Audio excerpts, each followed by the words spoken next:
or anything in between, if you have a good idea and make smart decisions, you can make millions, and you can do it fast. The proof is all around us in the young and the rich. Tonight, we'll show you what they're doing and doing fast to make those millions so you can do it too.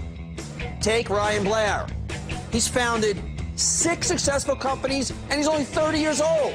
He's going to show you how to stop overthinking and start making millions fast. I couldn't shoot a jump shot, I couldn't sing, I couldn't act, I couldn't dance, so about the only way that I was going to become rich was if I started my own company. I'm Ryan Blair, and I'm a serial entrepreneur.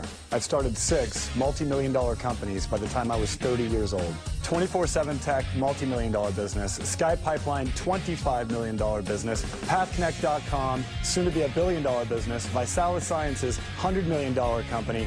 I can't believe I am where I am. When I made my first million, I was in awe. It was like my entire life had changed forever. Where I'd come from, I had nothing to lose. So most entrepreneurs, they fail because they have something to lose. For me, there was no way I was heading back to where I came from. Life could only get better, and life could only get bigger. It wasn't always like this.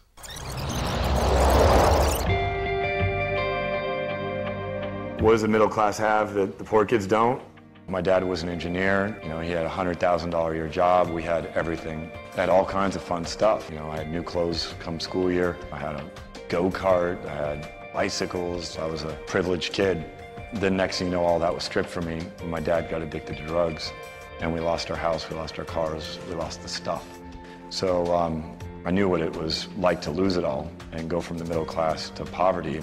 I hated how society treated you, the bigotry, the way people judged you, how different the school was, how different the neighborhood was. I ran with gangs. I mean, the day-to-day was crazy. You know, I drank, I did drugs, I had to shoplift to eat, petty crimes to survive. There was a series of moments where, like, I knew it was all going to come to an end. I would either become a professional criminal, I would go to prison, or I'd get killed. Facing 4 years. I didn't think they'd give me the max 4, but I knew that I was up against something. I'm sitting there, and the DA introduces me, says, Judge Perrin, Ryan Blair may not look like Ventura County's worst criminal, but he is. He's been involved with, and he's influenced more crimes than what he stands here being sentenced for. And I knew that, you know, I had to go the extra mile to get out of the situation.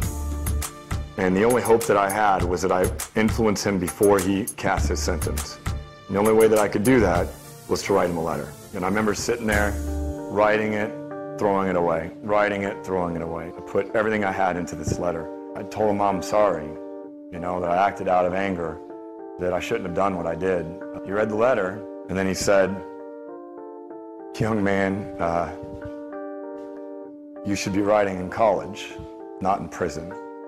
They released me, and about 8 hours later, I'm being picked up by my mom with my letters, my journals, everything I'd written in there, and, you know, and I'm out. And then I remember this overwhelming feeling came over me that I had to call and let my old homies know I was out. I went down the back alley and walked over to a gas station and got in the phone booth and made the telephone call and let them know I was out. And I remember the guy on the other end says, we'll come pick you up. I was right back where I started, except this time, now I had dirt, and they celebrated me that night. I did a lot of things that I have to repent for. Stuff that, you know, I'm not comfortable sharing with anyone. I remember being in an abandoned house, kind of up in the middle of nowhere. You know, it was a friendly gang that I knew very well.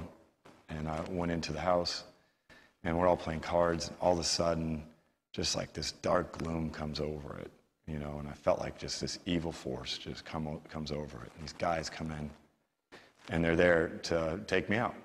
There was like 20 guys, bats, guns, knives. I mean, everybody had weapons. And the guy says, you know, you graffitied my mom's house. And I was like, you know, I did not. Like, I wouldn't do that, right? You guys know where I live. This other guy comes walking from the back, and he's a guy who'd been to prison. He's a guy who had murdered people. We knew him. And he comes walking from the back, and I could tell he's charging in, and he's going to just, you know, make a show out of this. And he's going to prove a point. And so I immediately pulled out my gun, and I went right toward his head and said, distance myself. I die, you die. The people I had to change my environment. I had to get a job. I preoccupied myself with a job that filled all of my time, every waking minute of every waking hour. It was the only way I could leave the neighborhood without selling out, without them being mad at me. I had to get a job. First thing I did, I worked at a dry cleaner for about a day. I hated that. I collected cans, recycled goods. I worked at a wood shop. I did roofing. I did a lot of odds and ends. I learned what I didn't want to do. And then I got a job working in a company that was starting to expand named Logix Development Corporation. My real intention when I took the job was I wanted to learn computers. All I would do was read every book on the subject. I would study them. I mean, I spent as many hours a day absorbing information about the subject of computers as possible because computers equaled my way out of my environment. The company was growing, so they gave me a promotion to lead technician, and then supervisor, and then manager, and I'd gotten raises with that. I bought a home, I bought a black BMW, I filled my life up with toys, and I got to thinking, here I was back in the middle class at about 20 years old at the time, and I had more assets than my dad ever had, and I was like, who cares? You know, I want more than that. Most people in America today, they're so afraid to lose their little middle class status. They're so afraid of what their friends are going to think, they don't ever do anything. They sit in the same position for the rest of their life, and then one day it does get ripped away. I wasn't going to have that. So I leveraged my middle class status, my middle class wages, my middle class credit cards, my middle class everything, and I basically took out loans and did everything I could to start my own business. $75,000 a year. That was my number.